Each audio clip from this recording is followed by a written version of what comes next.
আক্রমণ করে কিছু বলতে চাই না। আমাদের আপনারা জানেন আমরা আমাদের কলিজা দিয়ে আল্লামা দেলোয়ার হোসেন সাঈদীকে ভালোবাসতাম। তার সুমধুর কণ্ঠস্বর, তিনি সারা বিশ্বব্যাপী একজন তাফসিরুল কোরআন ছিলেন। তাকে আমরা শ্রদ্ধা করতাম, আমরা ভালোবাসতাম।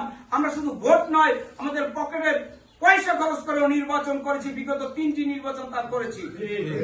কিন্তু দুর্ভাগ্যজনক হলেও সত্য, আমরা যখন নির্বাচন করেছি, আমরা যখন আমার ছোট ভাই বলে গিয়েছেন, আমরা যখন নির্বাচন করেছি, আমরা যখন দেলোয়ার সাঈদীর জন্য মিছিল করেছি, মিটিং করেছি, তার জানাজায় যাওয়ার জন্য যুবলীগ আওয়ামী লীগের সাথে আমরা রাজপথে মারামারির শিকার হয়েছি, তখন যারা আমাদের সাঈদী সাহেবের জানাজায় যেতে বাধা দিয়েছে, তাদেরকে নিয়ে তার ছেলে এখন নাজিরপুরে ভোট চাওয়ার জন্য নেমেছে।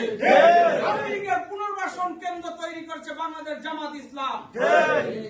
তারা এখন কে গাঁজা ব্যবসায়ী, কে ইয়াবা ব্যবসায়ী, কে আওয়ামী লীগের দোষর, কে বিগত দিনে আমাদের উপর নির্যাতন করেছে, এইগুলো তোয়াক্কা করতেছে না। শুধুমাত্র ভোটের জন্য, শুধুমাত্র এমপি হওয়ার জন্য আমার মা বোনদেরকে জান্নাতের টিকিটের প্রলোভন দেখিয়ে, আমার একটু অর্থের অভাবে থাকা ভাইদেরকে টাকার প্রলোভন দেখিয়ে, আমার বয়োজ্যেষ্ঠ বাবাদেরকে ধর্মের ভয় দেখিয়ে, তারা জান্নাতে যাওয়ার প্রলোভন দেখিয়ে তারা দাড়িপাল্লাকে বিজয় করে সংসদে যেতে চায়। এত বড় একজন মুফাসসিরের সন্তান, কিন্তু দুর্ভাগ্যজনক হলেও সত্য, ও যেটা বলে গেছে, একজনও ইসলামী শিক্ষায় শিক্ষিত নয়। তারা ইস্তাম্বুল হোটেল নামে কুয়াকাটায় রিসোর্টের ব্যবসা পরিচালিত করে এবং সেই রিসোর্টের ব্যবসার অ্যাডভার্টাইজ দেয়। এগুলো আপনারা দেখছেন না ফেসবুকে? আচ্ছা ভাই, রিসোর্টে কি ব্যবসা হয় এগুলো তো সবাই জানেন। আমার বয়োজ্যেষ্ঠ বাবারা, চাচারা এখানে উপস্থিত আছেন। একটা রিসোর্টে যখন কি হালাল ব্যবসা হবে আমি জানি না। রিসোর্টে যখন আমার একটা ছোট ভাই কিংবা আমার বন্ধুরা যখন অন্য কোন নারীকে নিয়ে যে পরিচয় গোপন করে যদি কোনো অসামাজিক কর্মকাণ্ডে লিপ্ত থাকে, আমি রিসোর্টের মালিক হিসেবে সেইখানে আশ্রয় দেওয়ার জন্য এর পাপের দায়ভার কি আমার নাই? এই পাপের দায়ভার যদি আমার থাকে, এই ব্যবসা আমি পরিচালিত করে আমি কিভাবে ইসলামের দাওয়াত দিতে পারি? আমি বলতে পারি দাড়িপাল্লায় ভোট দিলেই জান্নাত কনফার্ম হয়ে যাবে।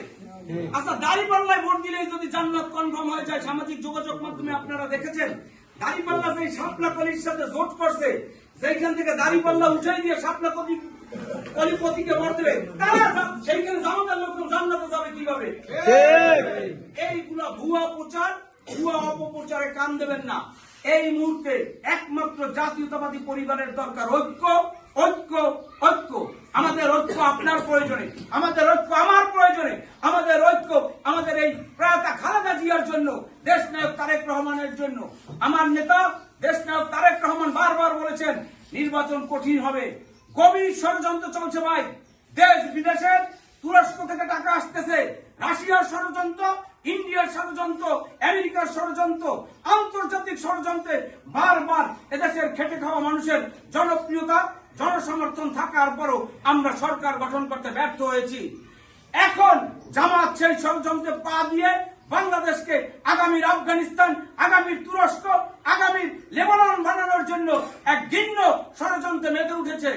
আওয়ামী লীগের সাথে গোপনে বৈঠক করে, দুবাই গিয়ে ইন্ডিয়ার সাথে গোপন বৈঠক করে, আবার ভারতের ট্রাম্প কার্ড ব্যবহার করে হিন্দু বোনদের কাছে, হিন্দু মা বোনদের কাছ থেকে ভোটের আশা করে। আমরা কোন অবস্থায় কোন ধর্মীয় কার্ড ব্যবহার করে আগামীর 12 তারিখের নির্বাচন হতে দেব না। আমরা মুসলমানরা, আমরা ধর্মবিরোধী, কিন্তু আমরা এইটাও জানি বাংলাদেশে জাতীয়তাবাদের প্রবর্তক শহীদ রাষ্ট্রপতি জিয়াউর রহমানই প্রথম সংবিধানে বিসমিল্লাহির রহমানির রহিম প্রবর্তন করেছিলেন। তিনি এই বাংলাদেশের জাতীয়তাবাদকে ইসলাম করেছিলেন। তিনি ইসলামিক ফাউন্ডেশন সহ আরো অনেক ইসলামিক কর্মকাণ্ড করেছেন। আমার নেত্রী, দেশ নেত্রী বেগম খালেদা জিয়া এই কাওমি মাদ্রাসার আলেমদেরকে তার কলিজার থেকে বেশি ভালোবাসতেন। তিনি যতটা আল্লামা দেলোয়ার হোসেন সাঈদীকে সম্মান করতেন, তার এখন তার নেতাকর্মীরাও অনেককে সম্মান, এই পরিমাণ তাকে সম্মান করত না। আমার নেত্রী, আমার দল আজীবন আলেম ওলামাদের সাথে ছিল। মুসলমান ভাইদের আমি অনুরোধ করব, বিএনপির সাথে থাকুন। আমার নেতা দীর্ঘ 17 বছর প্রবাসী জীবন যাপন করে ইউরোপ স্টাইলের একটি ফর্মুলা নিয়ে আই হ্যাভ এ প্ল্যান আপনাদের সামনে ঘোষণা করেছেন। তার একটি কর্ম পরিকল্পনা আছে। ইনশাআল্লাহ আগামী দিনে রাষ্ট্র গঠন করলে বাংলাদেশকে ইউরোপ আমেরিকার মতো পরিচালিত করা হবে। ঘরে ঘরে ফ্যামিলি কার্ড, ফার্মার্স কার্ড সহ সকল ধরনের সুযোগ সুবিধা দেওয়া হবে। অতীতের ভুল থেকে শিক্ষা নিয়ে সকল ধরনের দুর্নীতি বিরুদ্ধে রুখে দাঁড়ানো হবে, সকল ধরনের চাঁদাবাজির বিরুদ্ধে রুখে দাঁড়ানো হবে। আমরা অতি লজ্জার সাথে বলতে চাই, কষ্টের সাথে বলতে চাই, আমরাও জানি শুধু শেখমাটিয়া ইউনিয়নে নয়, সারা দেশে 5 তারিখের পর কিছু অনাকাঙ্ক্ষিত ঘটনা ঘটেছে। এটা অস্বীকার করার উপায় নাই ভাই।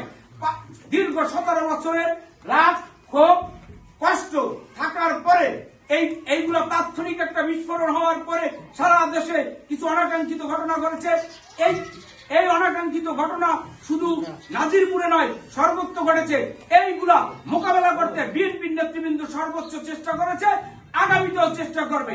আমরা কথা দিয়ে দিতে চাই, আগামীতে রাষ্ট্র ক্ষমতায় বিএনপি গেলে এবং আপনাদের ভোটে পিরোজপুর 1 আসনে জননেতা অধ্যক্ষ আলমগীর হোসেন এমপি হলে, ধানের শীষ বিজয় হলে এইখানে সকল ধরনের অপকর্মের দাঁত ভাঙা জবাব দেওয়া হবে।